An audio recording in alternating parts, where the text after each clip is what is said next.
I went to my favorite hip-hop platform, World Star Hip Hop, and I got some bad news. I found out that my big homie was talking to the cops. Who's that?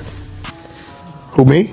What do you think I should do, T? Who's talking to the cops? Internet detectives have just exposed a sinister plot linked to OTF killers, and it all began with a shocking revelation from none other than 50 Cent.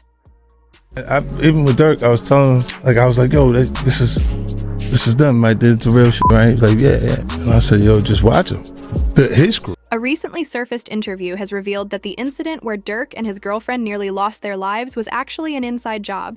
Did they ever figure out who was behind that? That had to be an inside job. Internet detectives have uncovered a shocking plot involving OTF killers, and the details suggest that Lil Durk may have been betrayed by his own crew.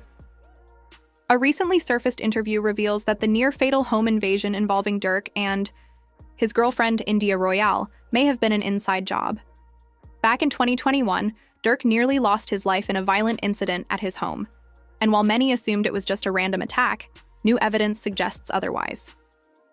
Despite the loyalty expected within OTF, it appears some members may have actually tried to rob him.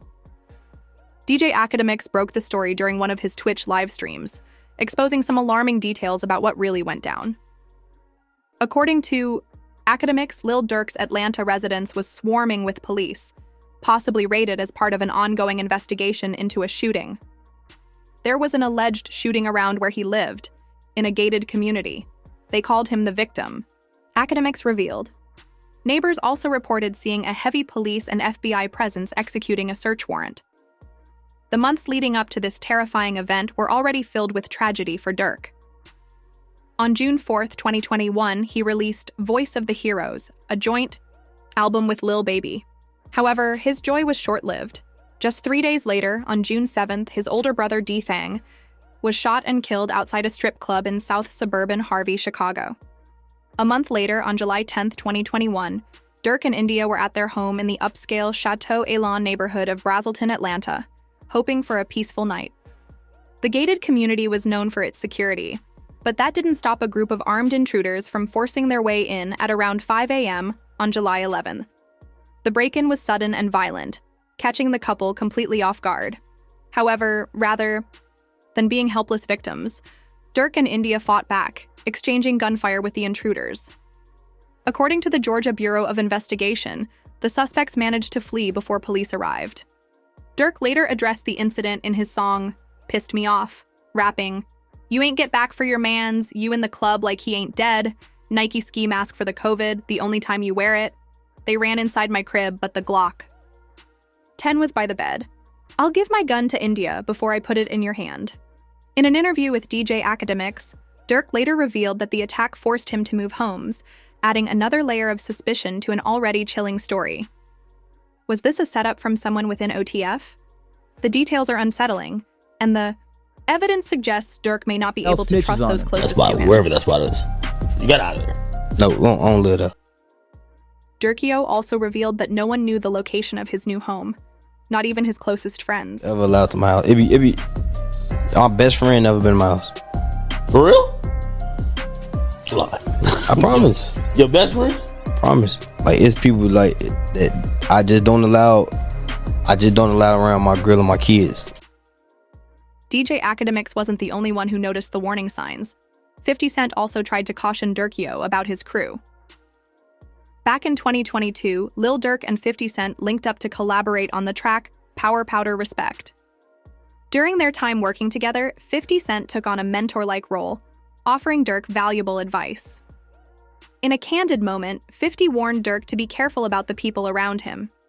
During an interview on The Breakfast Club, 50 was asked whether he ever advises younger artists about avoiding the dangers of street life. His response made it clear that he had shared some serious wisdom with Durk. Did they ever figure out who was behind that? That had to be an inside job. 50 Cent revealed that he had warned the Chicago rapper, advising him to keep a close eye on his crew and be cautious about who he trusts. Now, when you look at some of these younger artists and you see how they idolize you and idolize your music, and then you see them get caught up. Yeah. Do you have conversations with them? Like I remember Casanova, and you was trying to talk to Casanova, Troy Ave, and now Lil Durk. Do you have conversations with them and be like, I've seen this play? It turns out that even back then, someone in Durk's crew was up to something shady. the Chicago rapper confided in 50 Cent, They also connected revealing the that his lyric. address had been leaked, nearly leading to a home invasion and robbery. Even with Durk, I was telling him, like, when I had him, he was in New York. Yep. Then, like, I was like, yo, this is them, right? It's a real right? He was like, yeah. And I said, yo, just watch him. It seems there's no honor among thieves. While no one has officially confirmed that OTF members were behind the attempted robbery of Lil Durk, the information circulating strongly points in their direction. OTF has a notorious reputation in the streets being linked to multiple shootings and meticulously planned murders. One of the most shocking incidents tied to the crew is a nearly 2-year-long assassination plot, arguably one of the wildest hits in hip-hop history. The alleged target? Quando Rondo. The OTF planned hit on Quando Rondo reportedly began in 2020, following the death of King Von. What makes this situation even crazier is that Quando and Durk were once on good terms. In an interview with DJ, Academics Lil Durk revealed that he, Von, and Quando used to be cool and would often joke together about Von's rivals from 63rd. However, everything changed after that fateful night in Atlanta, setting off a chain of events that would turn former friends into enemies. You said that to Durk. What was his response to you? He said, you know what?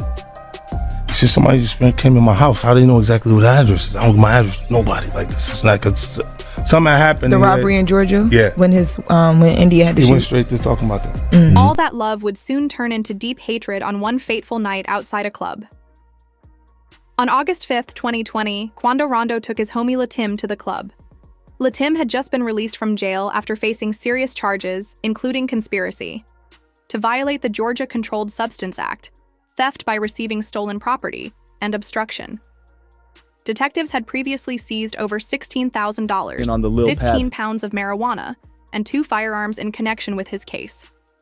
I'm saying though, they got 63rd some dirty man. However, Quando Rondo wasn't in the mood to party. Instead, he chose to stay in the car and take a nap outside the club. Interestingly, Latim decided to stay with him, a decision that would make all the difference. He just wanna, you feel me? You feel me? He just got out of prison. He just wanna have fun.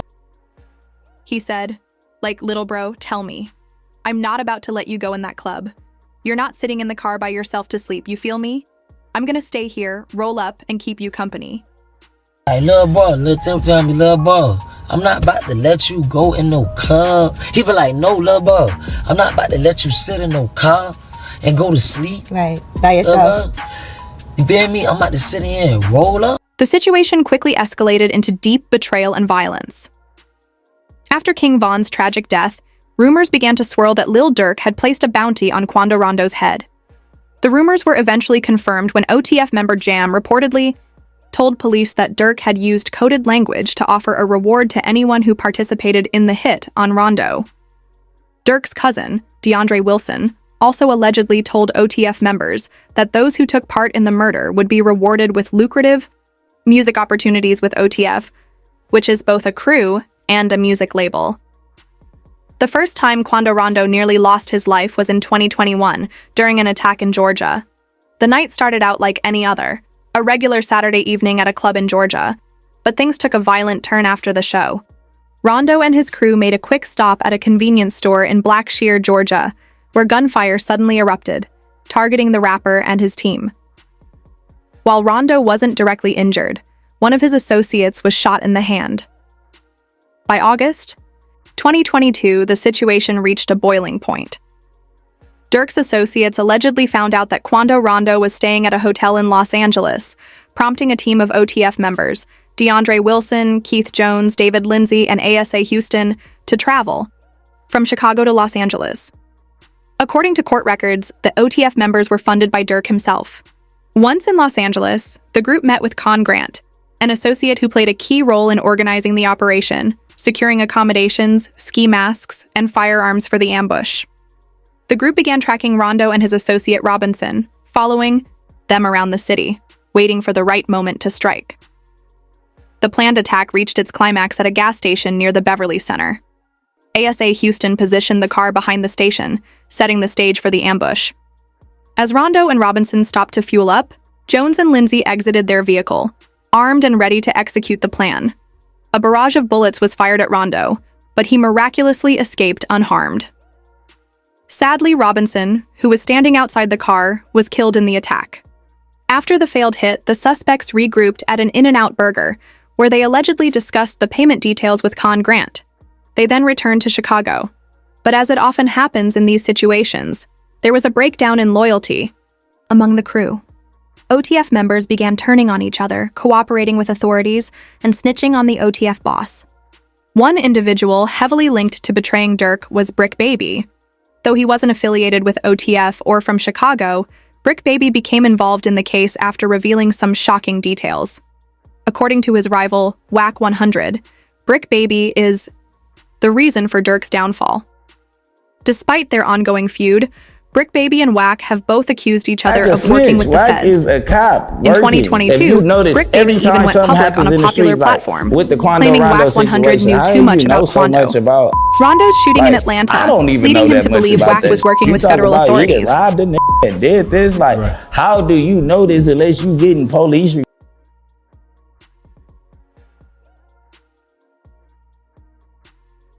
When Quando Rondo was shot at in Atlanta, an incident that nearly cost him his life, Whack 100 claimed that it was the result of a drug deal gone wrong. The world thought that shooting was a bad weed deal between some Armenians or Persians. That's what the world thought.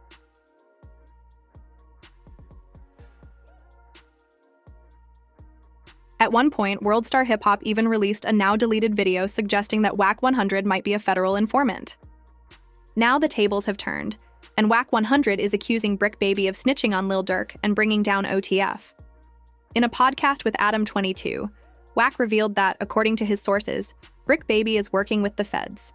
When asked if he thinks Brick Baby is a federal informant, Whack confidently responded, "I think he's definitely working."